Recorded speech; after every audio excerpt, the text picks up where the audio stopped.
Hey folks, welcome back. If you're new here, make sure to stick around, because today's topic might just save you from a lot of wasted time, energy, and heartbreak. Let me tell you something. Women don't always say what they mean, but they always mean what they say. And if you're not paying attention, you could be walking straight into a trap. There are certain things a woman can say that should send alarm bells ringing in your head. And I'm not talking about little disagreements or differences in opinion. I'm talking about red flags, so big they could block out the sun, signs that scream, "Get out now before it's too late." Too many men ignore these warnings thinking, maybe she didn't mean it that way, or I can change her mind. No. If she says these things, it's not by accident. It's a window into how she thinks, how she views relationships, and most importantly, how she sees you. See, modern dating is a minefield, and the biggest mistake you can make is investing your time, energy, and emotions into a woman who doesn't respect you. You don't want to wake up one day realizing you wasted months, or even years, on someone who was never good for you in the first place. That's why this video is so important.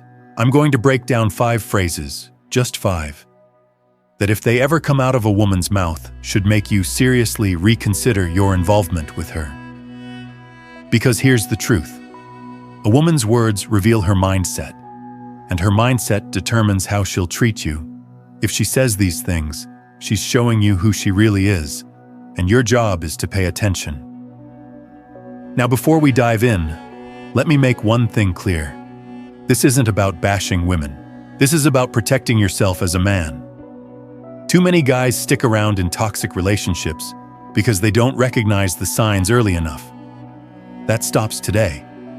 So if you want to avoid unnecessary stress, heartbreak, and wasted time, keep watching. I'm about to give you the blueprint to spotting the women you need to walk away from before it's too late. Let's get into it. Number 1. We don't need to define this. Fellas, if a woman tells you, "We don't need to define this," she's sending you a loud and clear message. You're an option, not a priority.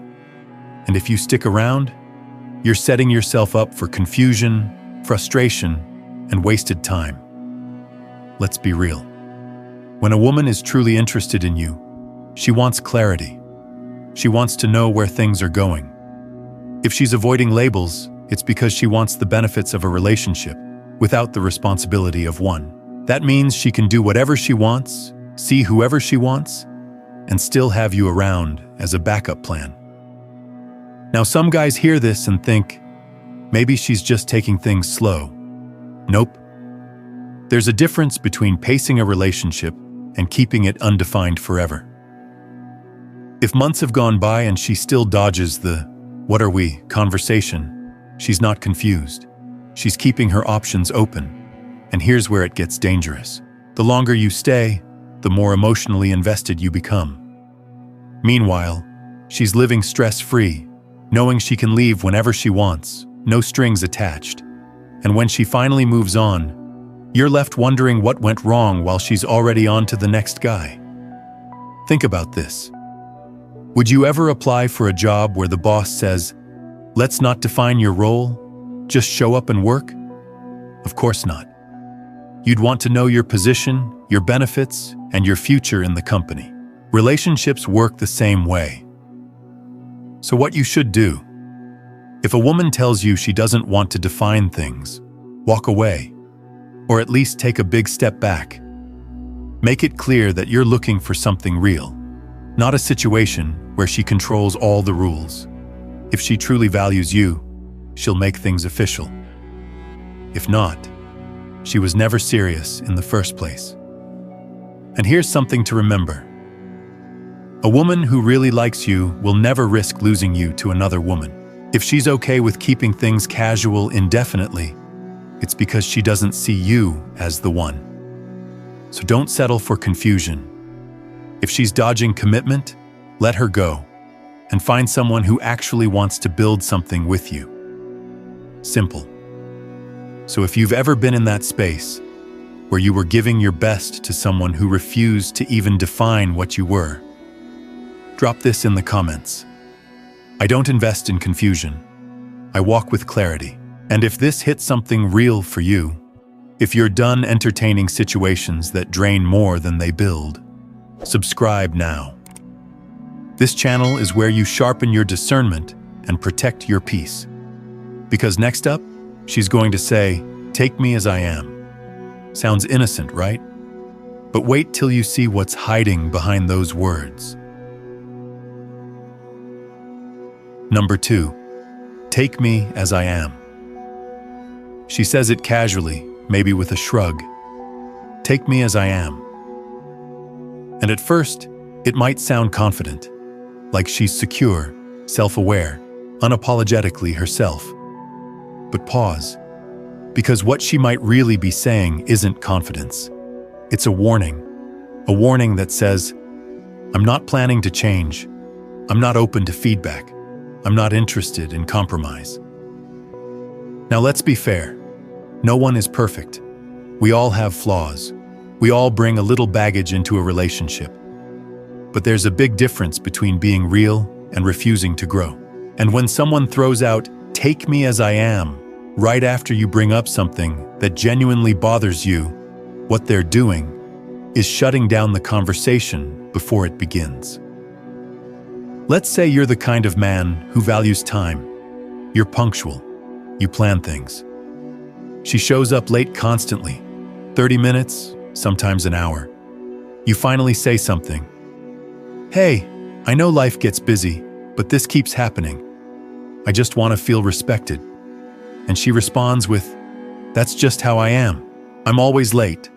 Deal with it." Now pause. Right there. What did she just tell you? That your feelings are negotiable. That her habits are off limits. That you are the one who has to adapt, not her. That's not love. That's not strength. That's emotional laziness, dressed up as empowerment.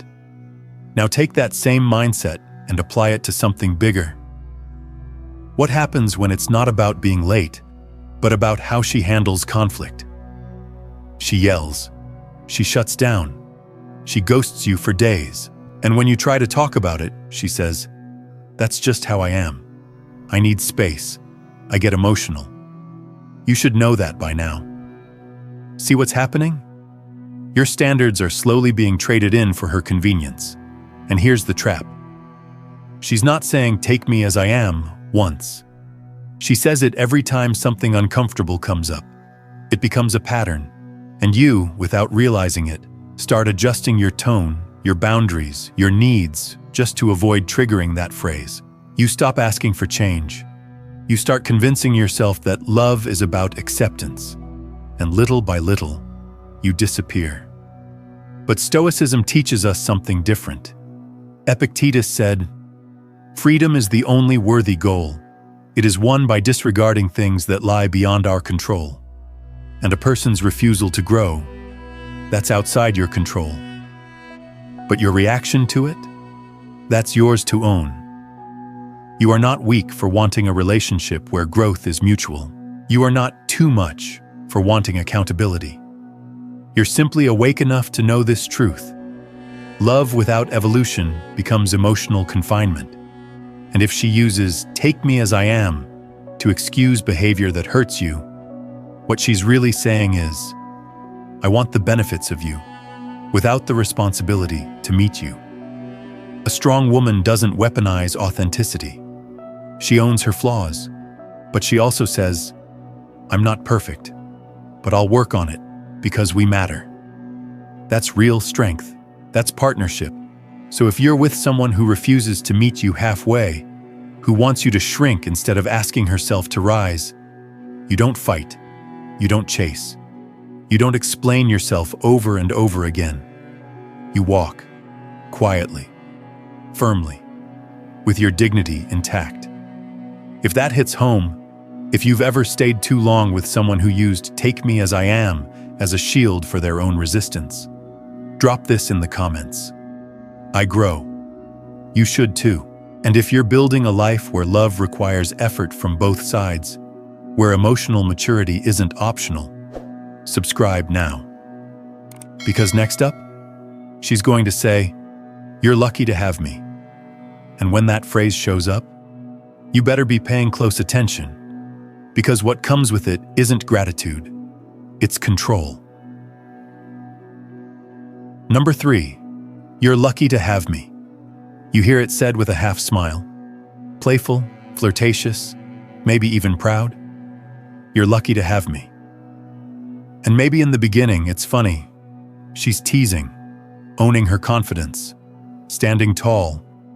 No problem there. Confidence is attractive. But here's where things get tricky. Repetition turns humor into hierarchy.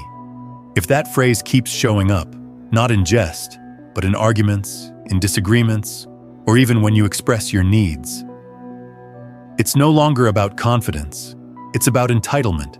Because what she's actually saying is, I'm the prize. You're just lucky to be here. I don't owe you effort. You owe me gratitude. Let's break that down.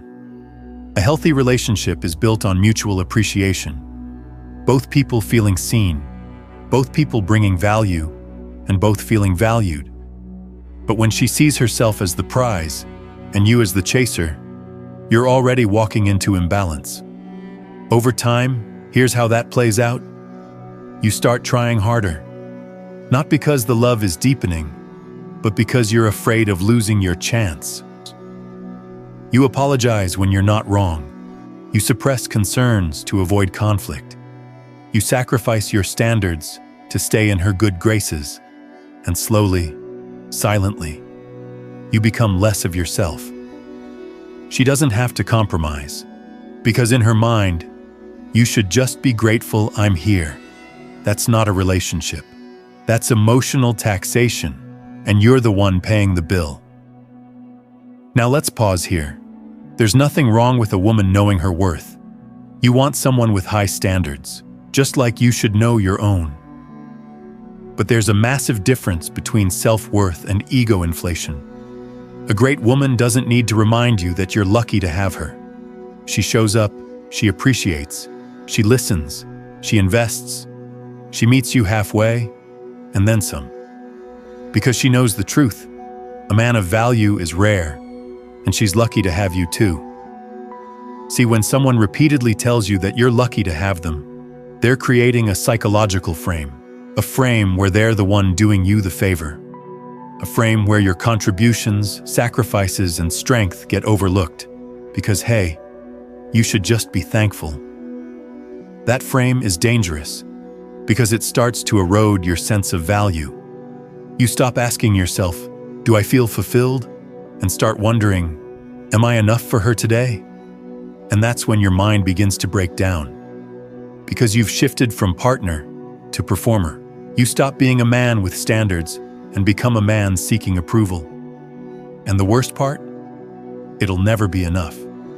Because once someone thinks they're the prize and you're lucky, they'll always demand more while offering less. Now, from a Stoic lens, this is the moment you must reclaim your inner ground.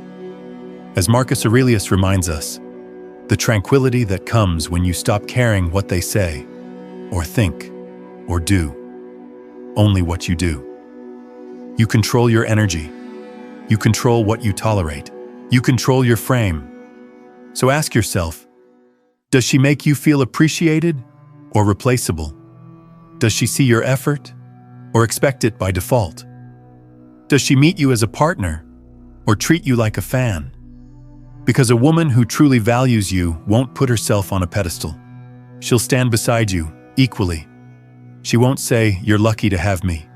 She'll show you that you both are lucky to have each other. So, if you've ever bent over backwards for someone who acted like you should just be grateful to be in the room, drop this in the comments. I'm not lucky, I'm valuable. And if you're done shrinking to keep anyone impressed and ready to build something grounded in mutual respect, subscribe now.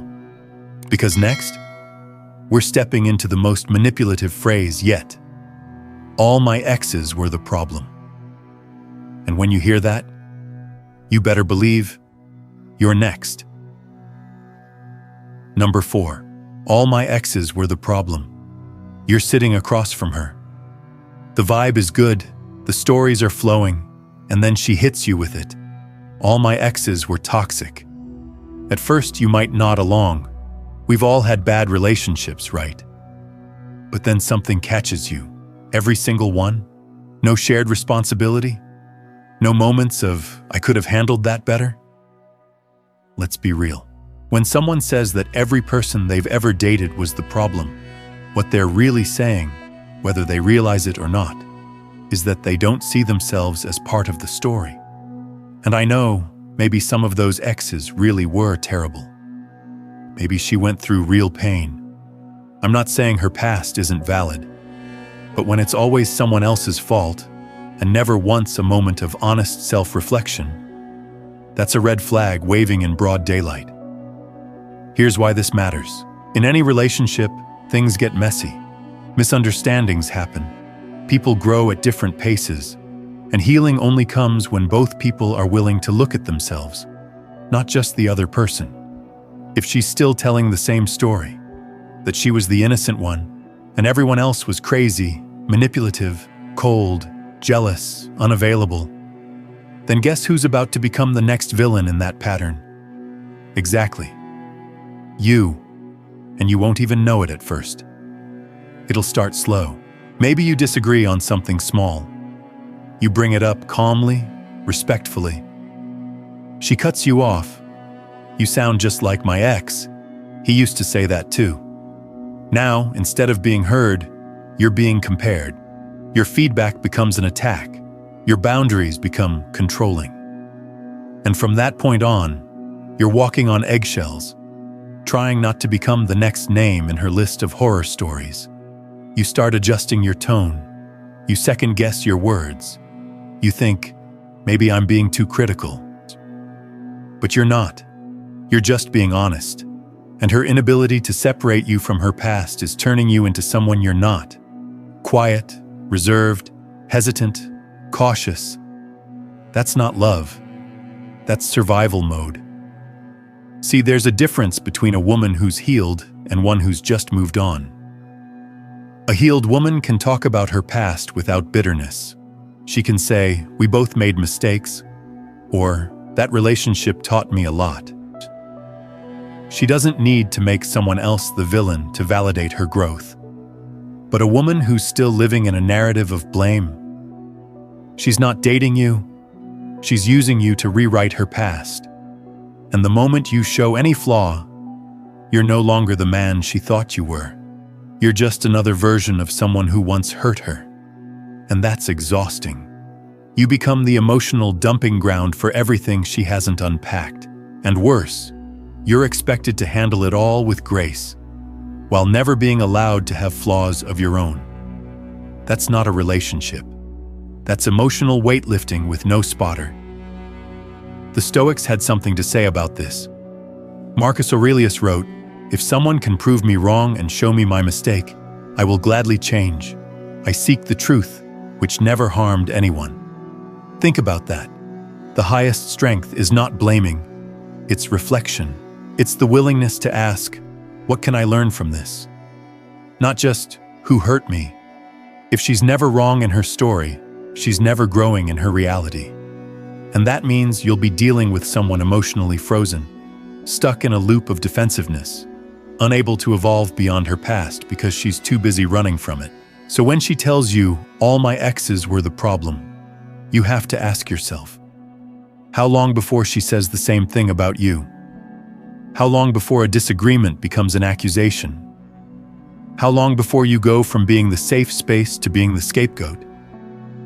Because here's the truth. You can be kind. You can be grounded. You can do everything right. But if someone's already written the story, they'll cast you as the villain the second you don't play along. If you've ever been made to feel like the problem in someone else's unresolved past, drop this in the comments. I won't carry blame that isn't mine. And if you're tired of relationships built on recycled stories and emotional guesswork, subscribe now. Because up next, we're unpacking the most manipulative phrase yet. If you loved me, you would. And trust me, when that line shows up, it's not about love. It's about leverage. Number 5. If you loved me, you would... That phrase might sound soft on the surface, emotional, romantic even.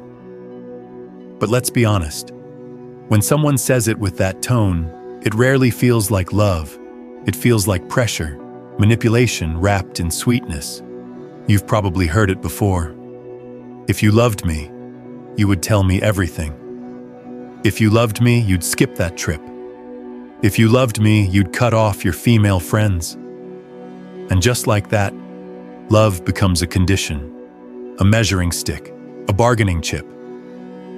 This isn't love. This is emotional blackmail. Let's break it down. Real love never needs to prove itself on command.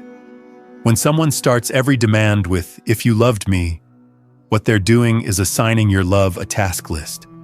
They're saying, "My comfort is the proof. My insecurity is your responsibility." And here's where good men get stuck, because you don't want to hurt her. You care. You think, if this is what she needs to feel secure, maybe I should do it. So you start complying. You give in. You cancel plans. You give up things you enjoy. You over-explain. Not because you did anything wrong, but because you're afraid of what it means if you say no. That's the trap. If you loved me implies that your refusal equals a lack of love, and you don't want to be the bad guy. So you give more and more and more, until your own boundaries feel like a threat to the relationship. But let's flip the lens. What does she give when she loves you? Does she sacrifice? Does she consider your peace? Or is it a one-way transaction, where love always comes at your cost? Love that must be proven through obedience isn't love. It's control. And it's sneaky, because it shows up during moments where you're vulnerable. She might say it when you're tired, when you're feeling guilty, when you just want to keep the peace. That's when it lands hardest. That's when, if you loved me, becomes a weapon. Let me be clear. Wanting things in a relationship is normal. Asking for reassurance, valid, expressing needs, necessary. But framing those needs as tests of your love, that's manipulation. Because the moment you say no, you fail. Not as a person, but as a partner. In her eyes, your resistance equals rejection. You start to believe that love means giving up your preferences, that your boundaries are selfish, that discomfort is your duty. And that mindset, it drains the hell out of you. Imagine a partner who only feels loved when you sacrifice something. Now imagine living like that for months, years. That's not connection. That's quiet coercion. Stoicism teaches us that love is best expressed through character, through intention, through presence, through consistency. Not through proving yourself every time someone gets emotional. As Epictetus said, attach yourself to what is morally superior, not what is popular. Let go of anything that does not serve your peace. If love is constantly measured by how well you surrender your identity, your time, or your joy, you're not in love. You're in emotional debt. And I get it. Some people say that phrase without realizing what it does. They're scared. They think love has to feel intense, dramatic, filled with sacrifice. Maybe that's what they've seen growing up. But if they never learn that love is about freedom, not control, you're going to pay the price for their past. You deserve a relationship where love is shown, not demanded. Where it's built on trust, not tested by guilt. Where your no is respected, not punished. So the next time someone says, "If you loved me, you would..." Pause. Ask yourself, is this love or is this leverage? If you've ever felt cornered by that line, even when your heart was fully in the right place, type this in the comments. Love isn't leverage. And if you're building the kind of love that breathes, not suffocates, subscribe now. Because next, we're hitting one of the coldest phrases out there. I don't owe you anything. And when that line gets dropped, you'll want to be ready. Number 6, I don't owe you anything. Now that one, it hits different. It's cold. It's sharp. And when you hear it, it feels like someone just slammed a door shut. Emotionally, mentally, maybe even physically. And here's the thing. On a surface level, it sounds technically correct. Nobody owes you love. Nobody owes you effort. Relationships are voluntary, sure. But the way that phrase gets used, it's not about boundaries. It's about deflection. It's about dismissing the basic give and take that every healthy connection requires. Because let's be honest, if you're showing up, putting in energy, time, patience, and the person across from you hits you with, I don't owe you anything, what they're really saying is, I want the benefits of being close to you, without the responsibility of honoring what you give. They want your consistency, but don't want to be accountable. They want your emotional support, but don't want to reciprocate it. They want your loyalty, but reserve the right to dip out whenever it suits them. And if you push back, you're the problem. They'll say you're being demanding, too intense, too entitled. But let's flip that. What does it really mean to owe someone something in a relationship? Not money, not submission, but respect, reciprocity, effort. That's not a debt. That's a baseline. You don't need someone to give you the world. You just need someone who doesn't act like basic emotional decency is an inconvenience. The phrase, I don't owe you anything, is often used to kill dialogue, to shut you down, to escape accountability. It's a way of saying, I'm not here to meet you. You're here to manage me. And this gets dangerous, because over time, you stop expressing needs. You stop sharing concerns. You tell yourself, why bother? She'll just say I'm expecting too much. You go silent, not because you're at peace, but because you're exhausted from being made to feel guilty for simply wanting something mutual. And that's when things go sideways. Because you become the man who gives and gives, but never feels seen. You perform emotional labor with no return. You get used for your presence, your time, your support, but never once do you feel like a priority. And if you bring that up, boom. I don't owe you anything. Stoicism teaches us to drop expectations, but it also teaches us to observe reality. As Seneca wrote, it is not the man who has too little, but the man who craves more, that is poor. But craving basic respect isn't weakness. It's alignment. You're not weak for wanting mutual effort. You're not needy for expecting someone to show up like you do. You're just awake enough to see when something is one-sided. Because no one owes you love. But if someone accepts your love and then dismisses your needs with, I don't owe you anything, they're not setting boundaries. They're building a wall while still reaching for what you offer. And the hard truth? That wall's not coming down. Because people who weaponize emotional independence don't want connection. They want control without commitment. You deserve more than that. You deserve someone who sees your care as a gift, not a burden. Someone who says, no, I don't owe you, but I want to show up because you matter. That's not obligation. That's love in motion.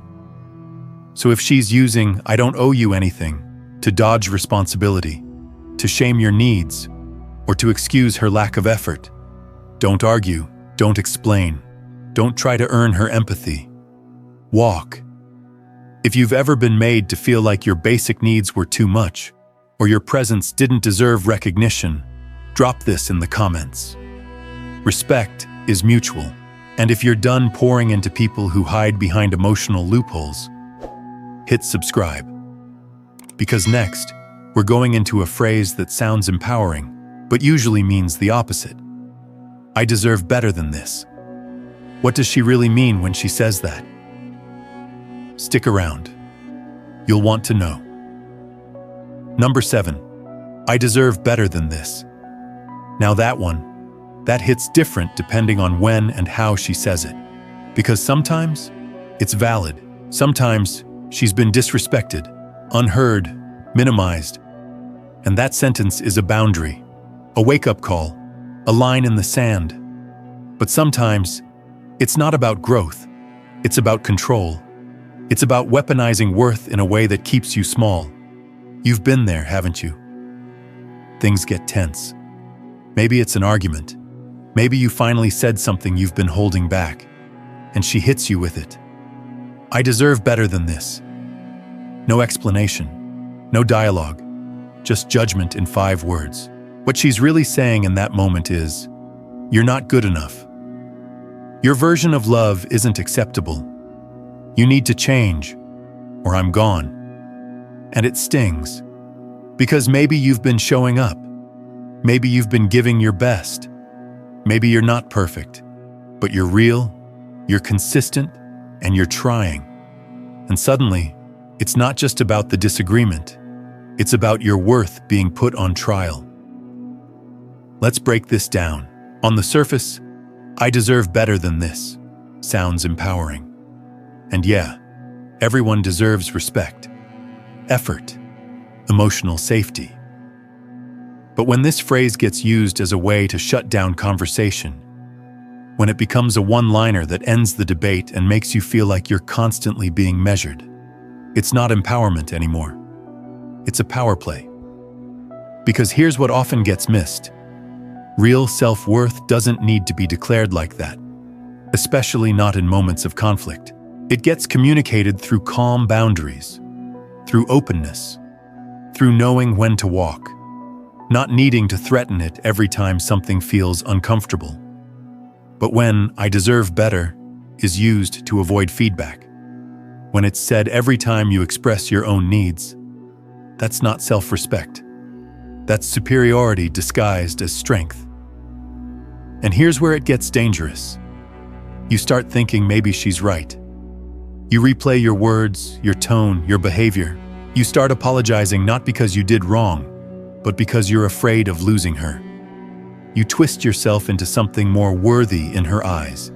You overperform, overcompensate, and lose your center trying to meet her moving standard of better. But the target keeps shifting. Because no matter what you do, if she's rooted in the belief that she deserves more than who you are now, she's not building with you. She's silently resenting you. That's not love. That's emotional pressure dressed up like self-empowerment. And the truth? You might actually be a great man. You might be thoughtful, grounded, consistent, the kind of man who is enough. But if she's stuck in comparison, fantasy, or unresolved expectations, you'll always feel like you're being tested. And the test is rigged. Now here's the Stoic lens. Marcus Aurelius said, "Be tolerant with others and strict with yourself." Stoicism teaches responsibility over blame, growth over projection.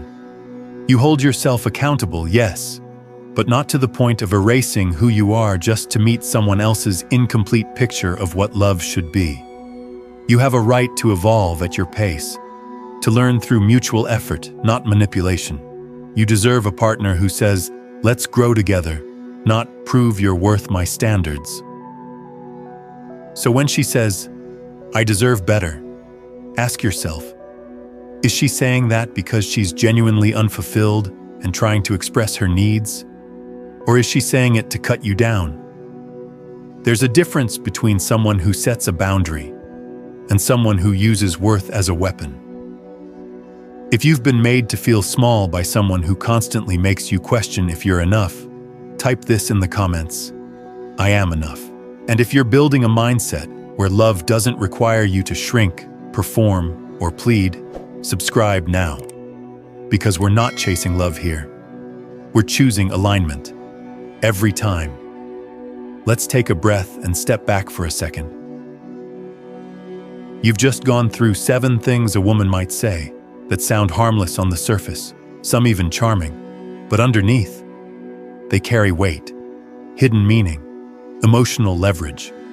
And for many men, they've been the beginning of a slow unraveling. It usually starts with confusion. You meet someone. She seems strong, confident, maybe even emotionally mature.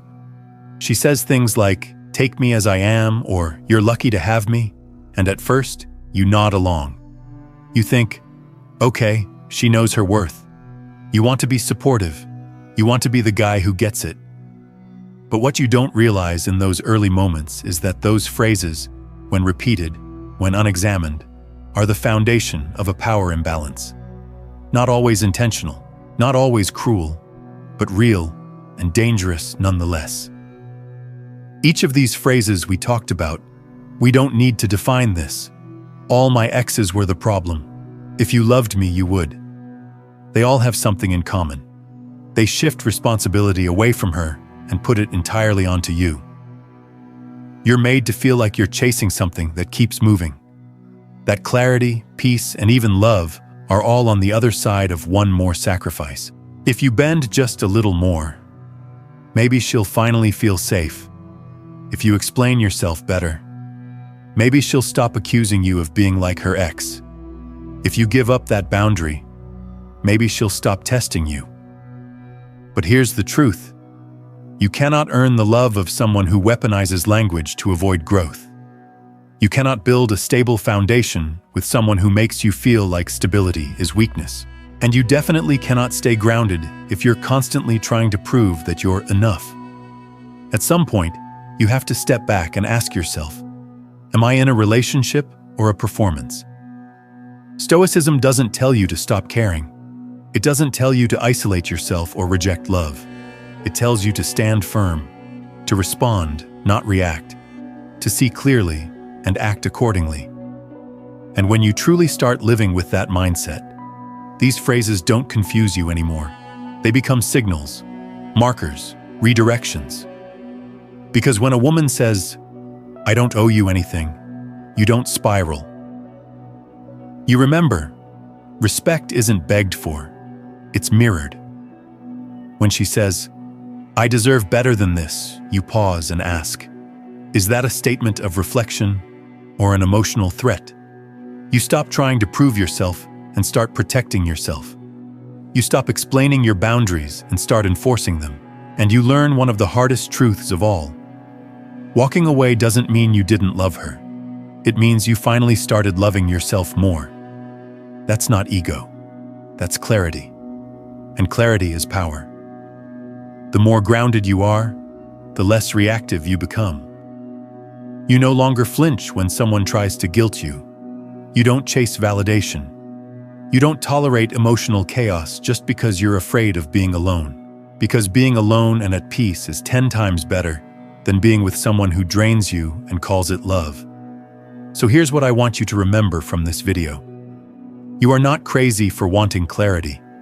You are not weak for wanting emotional stability. You are not too much for expecting a partner who knows what she wants and is willing to show up for it. You are allowed to walk away from women who say these things and never back them with effort. You are allowed to protect your peace like your life depends on it, because in a way, it does. This isn't about hating women. This isn't about winning games or staying guarded forever. It's about raising the standard for how you let yourself be treated. It's about choosing truth over charm. It's about no longer settling for love that costs your self-respect. So the next time someone throws one of these phrases at you, pause. Don't panic. Don't chase. Don't fold. Ask yourself, does this relationship invite my peace, or does it challenge my worth? And if the answer is clear, walk like a man who knows exactly who he is, because the one who walks away with clarity, he never walks alone. 7 phrases, 7 signals. And maybe 7 things you've heard before, but didn't know how to respond to, until now. If you've been giving more than you're receiving, if you've been walking on eggshells to avoid conflict, if you've felt like your standards made you too much, this video wasn't just a warning. It was permission to stop explaining yourself to people who refuse to meet you, to stop negotiating your worth just to keep someone around, to stop mistaking emotional pressure for connection. The strongest move isn't to fight for love that makes you smaller. It's to walk with peace from anything that confuses your value. That's Stoicism. That's strength.